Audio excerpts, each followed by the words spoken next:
নবীজি বাড়ি গেলে আয়েশা সুন্দর করে খাবার দিলেন। নবীজির কোমল স্ত্রী হযরতে মা আয়েশা, নবীজি খানা খায়, নবীর সাথে আয়েশা খানা খায়। নবী দেখে আয়েশা গোশগুলো খেয়া দেয়, হাড্ডি গুলা রাখে। নবীজি আয়েশার কামরা হাড্ডি গুলা সুশি সুশি রস খায়।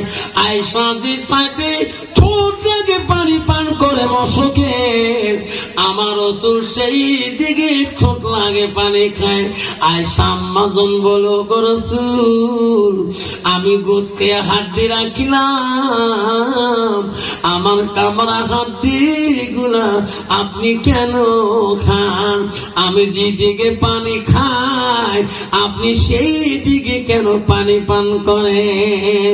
নবী বলছে আয়েশা রে, তোমার কামরা হাড্ডি যদি আমি খাই, আমার কামরা হাড্ডি যদি তুমি খাও, তুমি যেদিকে পানি পান করো, আমি নবী যদি ওই সাইডে ঠোঁট লাগে পানি খাই, আল্লাহ দরবার সেই পানিটা রহমতি পানি হয়, সে হাড্ডিটা রহমতি হাড্ডি হয়। আমার উম্মত উম্মতিরা খাইবে, স্বামী স্ত্রী খাবে, আমি রাসূলুল্লাহ খুশি হয়ে যাও।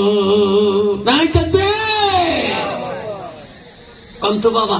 বর্তমান যুগের নারী স্বামী আইতে বস্তু খায় গো, স্বামীর আইতে বস্তু খায়।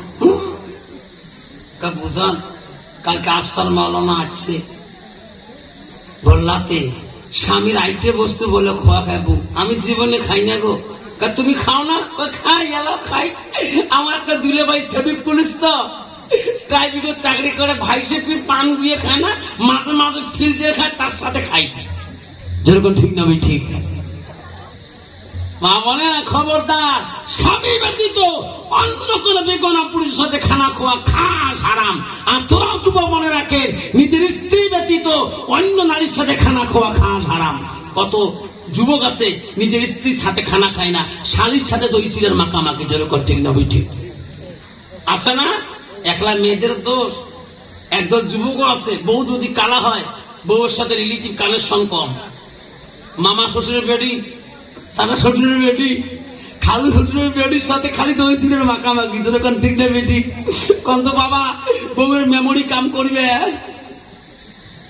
খবরদার, খানা খাবার মন চলে, বিবির সাথে খানা খাবা, এক লোকমা খানা খাবা, একটা সুন্নত জিন্দা হবে। রাসূল বলছে মানা হাব্বা সুন্নতি ফাকাদ হাম্বানি ওয়া মানা হাব্বানি কানা মাই ফিল জান্নাত। আমার রাসূল বলে যে একটা সুন্নত জিন্দা করে, যে একটা সুন্নতকে যে ভালোবাসে, সুন্নতটা আমাকে ভালোবাসলো, যে আমাকে ভালোবাসে, আমি নবী কথা দিলাম সুন্নতটা আমার পাশাপাশি জান্নাতে থাকে। ঘুমাই থাকবে। যুবক যখন দিলেন আমাদের সালাম ফিরিয়ে দিলেন, সবাই মসজিদ থেকে চলে গেলেন। এখন তো নামাজ পড়তে হবে। ও দাদিল মুত্তাকিন, পরহেজগারি কাকে বলে? যে আল্লাহকে ভয় করে। একা হলে নামাজ পড়তে হবে, জঙ্গলে নামাজ পড়তে হবে, পানিতে হলে নামাজ পড়তে হবে, একা হলে পড়তে হবে নামাজ। আল্লাহর হুকুম। আল্লাহ রাসূলের কাছে আব্দুল মাসুদ প্রশ্ন করে, কুনতু সুম্মা আয়ু, নবী গো আল্লাহর কাছে সবচেয়ে বড় আমল কি? রাসূল বলল ক্বালা আসসালাতু আলা ওয়াক্তিহা, সময় মতো ওয়াক্ত মতে নামাজ পড়াটা আল্লাহর কাছে সবচেয়ে বড় আমল। জোরে বল সুবহানাল্লাহ। বাবা, পৃথিবী যত আমল আছে সবচেয়ে বড় আমল হলো যুবক উযু করার জন্য সবাই মসজিদ থেকে চলে গেল। উযু খানা দিলেন, উযু করতে বিসমিল্লাহ বলে উযু শুরু করে দিলেন। এমন সময় মসজিদের পিছনে কে বাচ্চা কোথায়, আমাকে বাঁচান। কে রে? সব তো চলে গেছে, কে বাঁচায়? উযু বন্ধ করলো, মসজিদের পিছনে গেলেন, যে দেখেন একটা দুষ্ট মানুষ ঘোড়ার পিঠে চড়িয়ে দুধারে ছুরি দিয়ে আর একটা লোককে গলার মধ্যে দিয়ে ছুরি দিয়ে জবাই করে।